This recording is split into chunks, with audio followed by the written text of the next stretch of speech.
हर हर महादेव, जय भोलेनाथ। नमस्कार, मैं साधना पांडे मार्गदर्शन पे आपका स्वागत करती हूँ।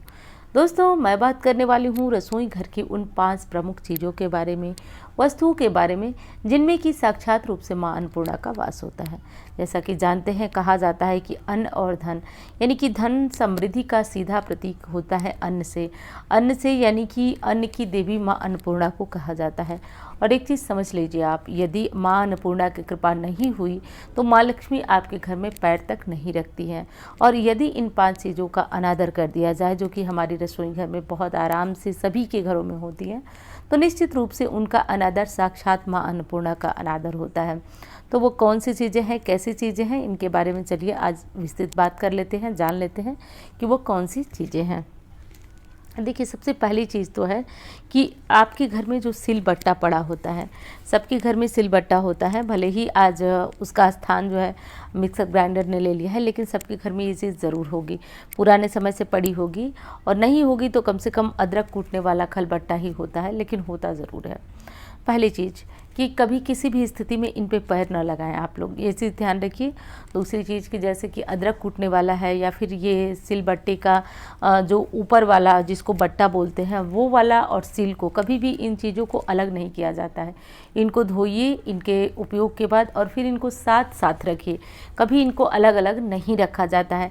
क्यों नहीं रखा जाता है कि देखिए, इनका संबंध ना कई स्थानों पे शिव और पार्वती से भी लिया जाता है।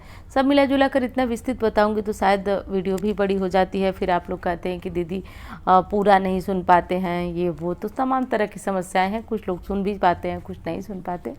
तो चलिए, जो ज़रूरी है वो चीज़ें तो मैं आपको बता ही रही हूँ। तो सिलबट्टे को अलग कभी मत रखिएगा, क्योंकि पति पत्नी के बीच भी मनमुटाव हो जाता है। तो इनको हमेशा साथ रखिएगा, पैर गलती से भी मत लगाइएगा। दूसरी चीज़ है दोस्तों, किचन के बर्तन। देखिए, कुछ बर्तन ऐसे होते हैं जिनमें गलती से कोई जूठा डालना भी नहीं चाहिए, ना कि जूठे बर्तनों के साथ धोना चाहिए। जैसे कि जो हमारे किचन के बड़े बर्तन हैं, विशेषकर तवा, कढ़ाई, कुकर वगैरह की बात मैं कर रही हूँ।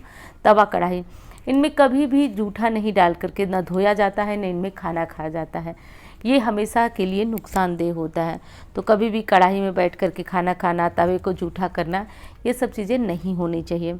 देखिए, शास्त्र में क्या है इसके बारे में, लेकिन जो चीज़ मुझे समझ में आती है, इनमें हम भगवान के लिए भोग प्रसाद इत्यादि सब कुछ बनाते रहते हैं। और रही बात तवा की, तो देखिए, तवा शनि और राहु को जो है दर्शाता है, क्योंकि लोहे से जुड़ी हुई जितनी भी वस्तुएं हैं वो शनि को दिखाती हैं, दर्शाती हैं।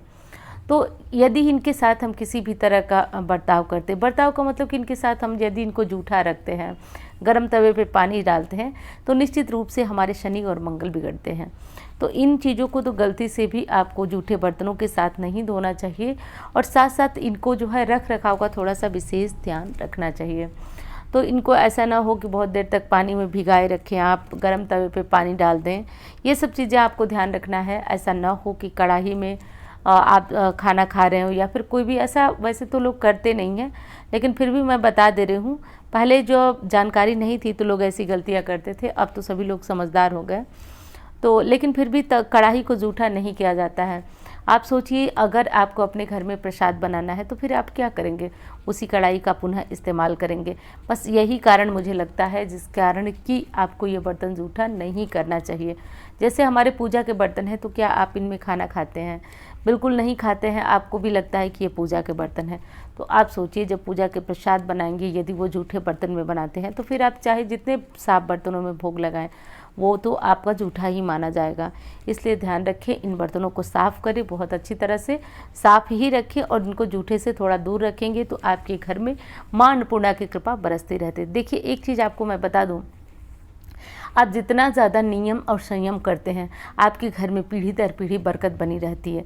नियम और संयम क्या होता है? देखिए, जो लोग अपने परिवार को एक एक रत्ती करके आगे बढ़ाते हैं, वो समझते हैं इन बातों को, और जिनको बनी बनाई चीज़ें मिल जाती हैं, वो इन बातों को नहीं समझ पाते हैं। तो जैसे कि अभी मैं ये बात कह रही हूँ, बहुत सारे लोगों को ये भारी लग सकता है कि इन बर्तनों को जूठा न करना, ये सब चीज़ें दिक्कत वाली, लेकिन जो लोग अपने परिवार को बहुत संयम के साथ धीरे धीरे करके एक एक स्टेप आगे बढ़ाई हैं, वो आप लोग आराम से समझ सकती हैं कि इन चीज़ों के बारे में मैं क्यों ऐसा कह रही हूँ। तो चलिए, अब आगे बढ़ते हैं और अगली चीज़ जान लेते हैं कि अगला वो कौन सी चीज़ है जिसको कि आपको बहुत ज़्यादा ध्यान रखना चाहिए। देखिए, पानी का मटका। पानी का मटका जो है उसमें कभी भी जूठे बर्तनों का प्रयोग नहीं करना चाहिए। हमेशा ये मटका इतना साफ़ रहना चाहिए कि इसमें से निकाल कर आप पूजा पाठ कर सकते हैं। वैसे भी मिट्टी के बर्तन ना एक बार इस्तेमाल के बाद जूठे माने जाते हैं, तो गलती से यदि इनमें कोई जूठा बर्तन या कुछ भी जूठा पड़ जाता है तो फिर ये इस्तेमाल के लायक नहीं रह जाता है, ये अपवित्र हो जाता है, बेकार माना जाता है। तो इन बर्तनों को जो है जूठे से, खाने पीने के हाथों से धोकर साफ सुथरे से तभी इनमें से पानी निकालिएगा, क्योंकि इन बर्तनों में माँ अन्नपूर्णा के साथ साथ आपके पितरों का वास होता है। तो बहुत ज़रूरी है कि आप इन बर्तनों का सम्मान करिए, नहीं तो आप जाने अनजाने में खूब पूजा पाठ करते हैं, खूब मंत्र जपते हैं और आपकी आदतें ही गलत हैं, तो आप अपनी परेशानियों से कभी नहीं निकल पाएंगे। तो ध्यान रखिएगा इन बातों को। अगली चीज़ है दोस्तों नमक। देखिए, नमक को ना कभी भी प्लास्टिक वगैरह के बर्तन में नहीं रखना चाहिए। कारण भी है इसका। तो नमक को प्लास्टिक के बर्तन में नहीं रखना चाहिए। क्यों नहीं रखना चाहिए कि देखिए, प्लास्टिक के बर्तन में रखने से ना नमक वैसे भी कहा जाता है ना कि नमक का संबंध जो है चंद्रमा से होता है, और यदि इनको लोहे के बर्तन में रखते हैं तो ये साथ साथ गलता भी है। अगर इस तरह से देखें तो सबसे अच्छा इनका रखने का होता है या तो चीनी मिट्टी में रखिए, या फिर सबसे बढ़िया उत्तम होता है आप कांच में भर के रखिए। कांच में नमक भर कर रखने से आपके घर की बरकत आती है। चलिए, ये तो बातें हो गई कि किस में आप नमक रखें। मैं जो कहने वाली थी, देखिए कभी कभी हम खाना खाते हैं, नमक कम ज़्यादा लगता है, तो नमक की पूरी शीशी में से मत निकालिए। मैं कई बार ये बातें बता चुकी हूँ। नमक के बर्तन को कभी भी जूठे हाथ से नहीं छुआ जाता है। गारंटी देती हूँ आपको, आपके घर की बरकत नमक में निवास करती है, इसमें दो राय नहीं है। पहले के लोग नमक को जो है वो मिट्टी के बर्तनों में रखा करते थे, और जो साबुत नमक आते थे उन्हीं का प्रयोग होता था। चलिए, अब वो तो संभव नहीं है, लेकिन जिन चीज़ों का जितने अच्छी तरह से रख रखाव होता था, चीज़ें आज थोड़ी सी बोरिंग लग सकती हैं आप लोगों को, लेकिन ये जीवन को बदलने वाली चीज़ें हैं। यदि हम पुरानी पद्धति पे आ जाएं तो निश्चित रूप से हमारी परेशानियां बहुत हद तक कम हो जाए। आज हम गलत चीज़ों का सेवन कर रहे हैं, गलत तरीके से चीज़ों को रख रहे हैं, हम अपने अनुसार हर चीज़ को ढालना चाहते हैं। विश्वास मानिए, परेशानियां भी बहुत नई नई आ रही हैं। तो इनसे बचने के लिए पुरानी बातों को समझिए, इन बातों पे चलिए, निश्चित रूप से जीवन में चमत्कारी बदलाव महसूस करेंगे। तो नमक को कभी भी जूठे हाथ, खाना खा रहे हैं, नमक कम हुआ है तो कोई छोटी शीशी रख लीजिए जिसमें से कि आप छिड़क करके नमक वगैरह बढ़ा लें, लेकिन कभी भी मुख्य जो नमक रखा हुआ है आपके घर में उसमें से जूठे हाथ डालकर न निकालें। नमक निकालना हुआ तो आप हाथ धो करके, दोनों हाथ धो करके फिर आप चम्मच से नमक निकाल सकते हैं। वीडियो कैसी लगी दोस्तों? अच्छी लगती है तो लाइक करें, चैनल को सब्सक्राइब करें, और हाँ, यदि मुझसे कुंडली वगैरह दिखाना चाहते हैं तो इन नंबरों पर संपर्क कर आप अपने ग्रहों की पोजीशन जान सकते हैं, अपनी कुंडली मुझसे दिखवा सकते हैं। अगली चीज़ है दोस्तों चावल का बर्तन। चावल जिसमें आपके घर में रखा जाता है उसमें माँ अन्नपूर्णा का वास होता है। बताती हूँ कैसे। एक बार धरती लोक पे बहुत बड़ा अकाल पड़ा हुआ था, और अकाल के समय जो है वो सभी नर परेशान थे। सबको ये लग रहा था कि नहीं, अब मनुष्य जो है जीवित नहीं रह सकता, क्योंकि धरती पे बारिश हुई नहीं और अन्न उत्पन्न नहीं हुआ। तो ऐसे में भोलेनाथ जो है माता पार्वती से अपने धरती लोकवासियों का दुख दूर करने के लिए कहे, तो माँ पार्वती ने माँ अन्नपूर्णा का रूप धारण किया और भोलेनाथ को भिक्षा स्वरूप थोड़ा सा अनाज दिया। उस अनाज से पूरी धरती वासियों का पेट भरा। तब से माँ अन्नपूर्णा का वह स्वरूप माँ अन्नपूर्णा कहा जाने लगा।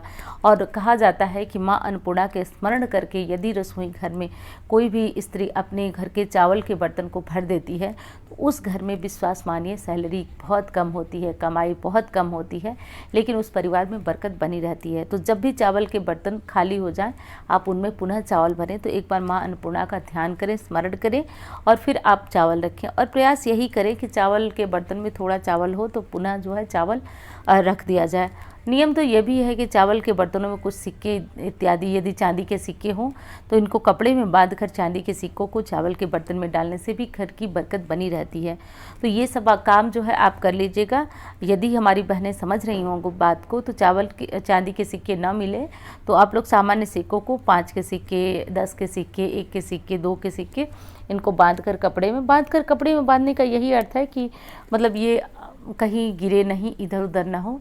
पुनः आप जो है उस सिक्के को अलग चावल भरती रहें, उसमें भरती रहें, तो इस तरह से कर सकते हैं।